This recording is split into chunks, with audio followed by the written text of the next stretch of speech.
It's the time of the year for leaf-covered trails, and maybe you don't like them, you feel insecure on them, or you want to avoid a crash like this one. Well, then in this video, you're going to find out why and how.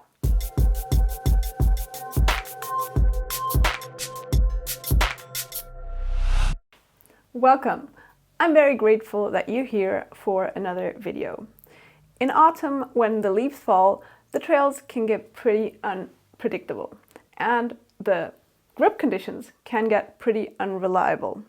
Well, that's what I want to talk about today, and I want to give you some tips on how to prevent crashing and how to feel more secure on trails that are leaf covered, icky, and probably also slippery.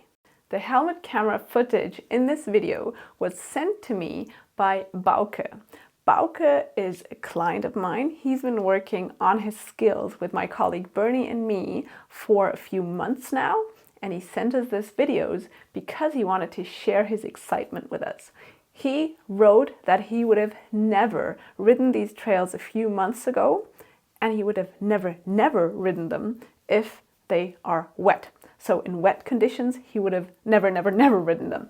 And that's why I wanted to share this with you, because with a few months of dedicated skills practice, you can level up your riding immensely. And that is why I love working with people over a longer period of time, because to be honest, I think it's delirious that we believe that 1 or 2 days of skills training will level up our riding in a really meaningful way, because that's just not how learning works for adults. But if you just invest a few months, then I can guarantee you that you are going to level up your skills to a position that you never thought was possible. So that's just a side note. Fear on leaf-covered trails. First of all, I'd like to look at the why. So why are we scared when the trails are leaf-covered? Well, we can't really see what's coming and the trails get slippier. This I can't really see what's coming is super easy, well, super important and also easy to understand, because your brain is a supercomputer. In milliseconds, your brain will calculate what's the possibility of an injury, what's the possibility of this going well, and what's the possibility of me rescuing it if it doesn't go well. Your brain will always think, well, it will always calculate two things. It will say, okay, what have I experienced here? So is there something negative or positive associated with this? And two, how much experience do I have in this terrain in general? So those are the two things your brain will automatically calculate, and it will help your brain decide what kind of outcome it's expecting. So basically your brain does this calculation of duration, path, and outcome. So how long will it take me to perform this? Which path will I take? And how often have I gone down this path? How automatized is this path? And then what's the possible outcome? Duration, path, and outcome. That's important to know because it really helps you to understand your brain, which then in turn helps you give yourself self-empathy to say, okay, I'm scared of this. This is natural because I haven't ridden in wet trails enough, or I've had a bad experience on wet trails. So of course I'm going to be scared. And then you can work with this fear much more easily. A second thing that's important for you to understand is that your brain also calculates based on soft skills and hard skills. Soft skills are the skills you will need to instantly react to things. So soft skills is about reading, recognizing, and reacting. So reading the terrain based on your experience, then recognizing what's possible to do, and then reacting. The reaction, however, is with a hard skill. A hard skill is about constantly and let's call it regular patterns that are always the same. You can remember ABC always being consistent. So the soft skills are RRR, reading, recognizing, reacting, and the hard skills are ABC, always being consistent. These are skills that you will build off the trails because you need a safe learning zone to build these skills. So you are not allowed to feel fearful and Failures or errors are not allowed to have negative consequences, because that's what you need to be in a safe learning zone. That's what you need to build hard skills. So that's what you need to build new movement patterns. And these hard skills, that's why they need to be formed off the trails or on very easy trails, because you're not allowed to be scared. If you, however, don't have these hard skills, then the soft skills won't help you, because you can read, recognize, but you can't react because you don't have a hard skill. And that's why it's super important to also acknowledge that we need to spend dedicated time building these hard skills to then be able to react on the trails in a manner that will actually help. So here are my top tips on how to ride leaf-covered trails. First off, as I said, it's super hard to recognize what's coming up. So the leaves will cover the obstacles.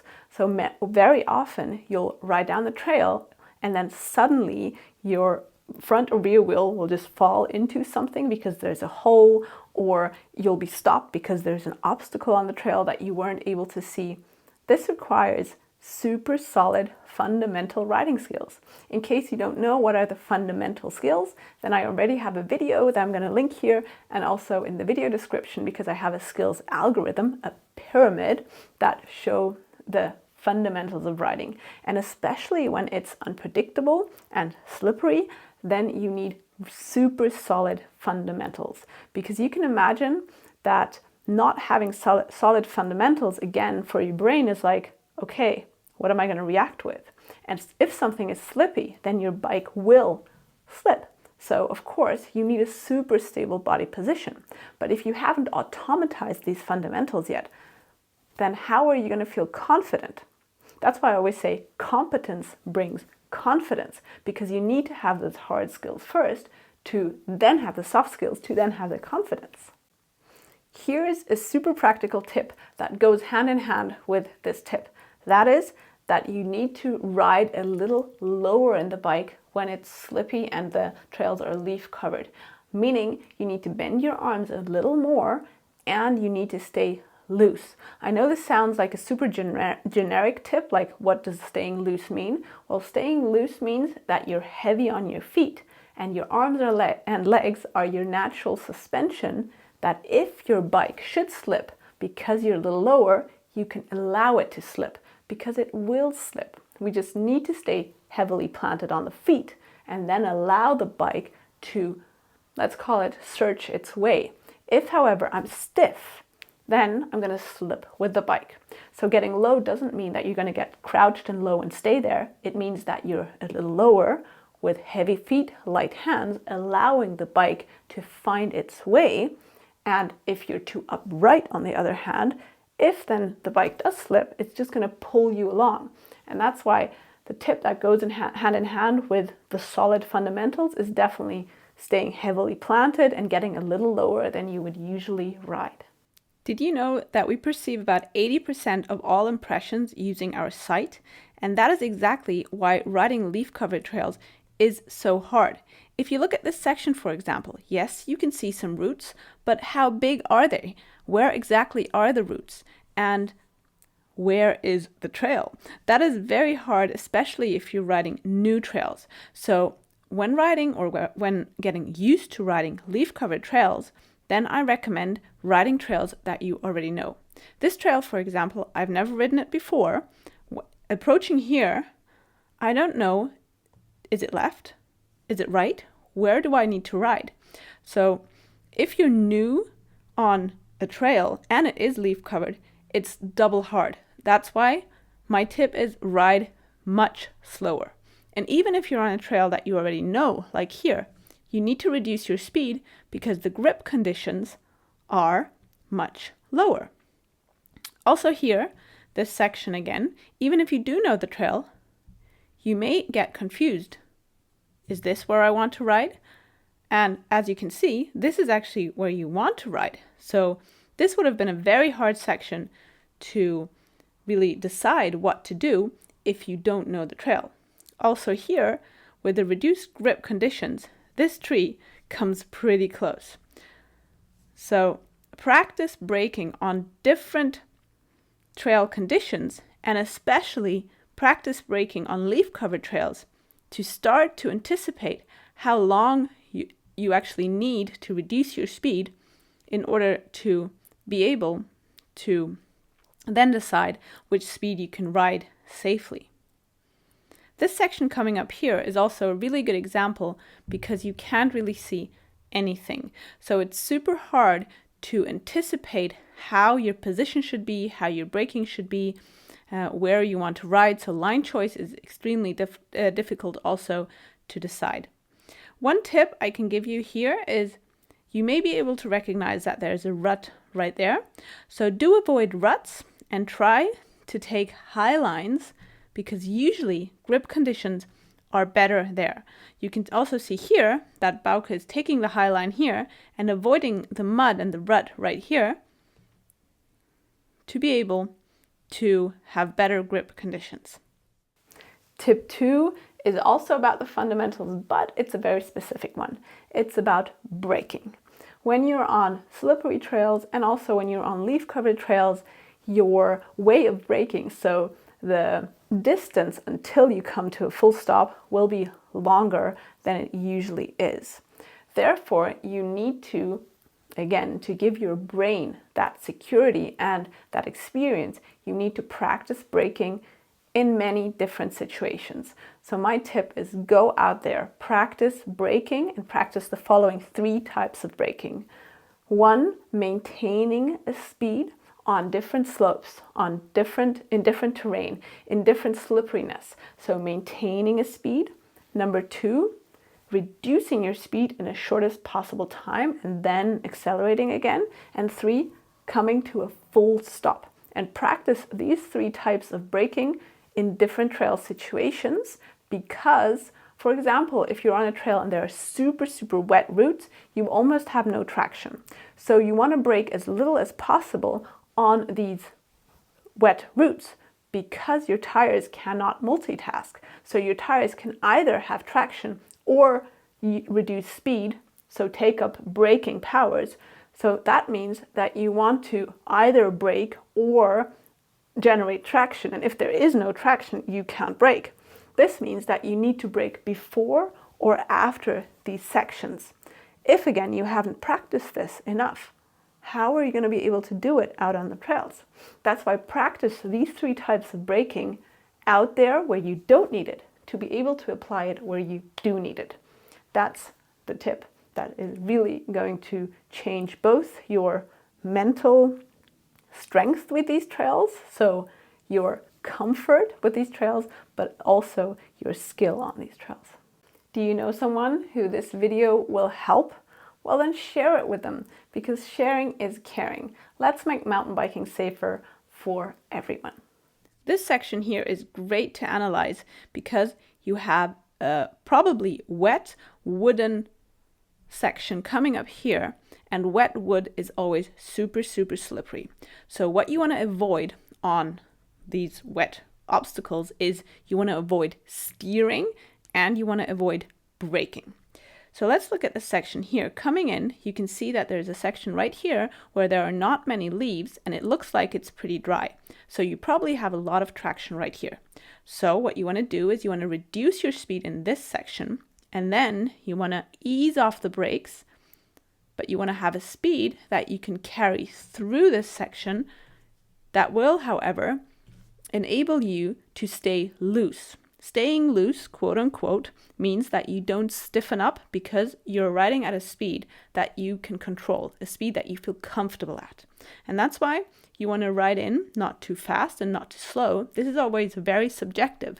This speed needs to feel comfortable for you to be able to ride straight without steering and to be able to allow the bike to move using bike body separation because you are loose and not stiff. Therefore, you can see here that Bauke is reducing the speed, then he's riding into the section straight on, and now if you look at his finger here, you can see that he's releasing the brakes to then brake as little as possible on the wet wood and to keep his handlebar nice and straight. Then coming out the section, he can again increase the speed. In this section, we can see that there are some roots right here, and these roots are off-camber. So what you can see Bauke doing is he's going to steer and ride into the rut at the side of the roots. Although usually you may want to prevent riding into ruts, because once you're in a rut, it's super hard to get out of the rut. If you can see that there are slippery roots that would force you into the rut, it's smarter to ride into the rut on purpose than allowing these roots to, let's say, throw you into the rut. So you can see here that he's steering and riding into the rut, then riding down the step. So you can see that the root is actually pretty big, because you can see that he's riding a roll down, a step made of roots, and then riding out of the rut and onto the road. If he would have ridden up here, then probably this root, which you can see here, and which you can now see that it's actually pretty big roll down, would have probably pushed him into the rut if he would have tried to ride this section. And that's why if you can see this, if you can read this, then it's smarter to ride into the rut before.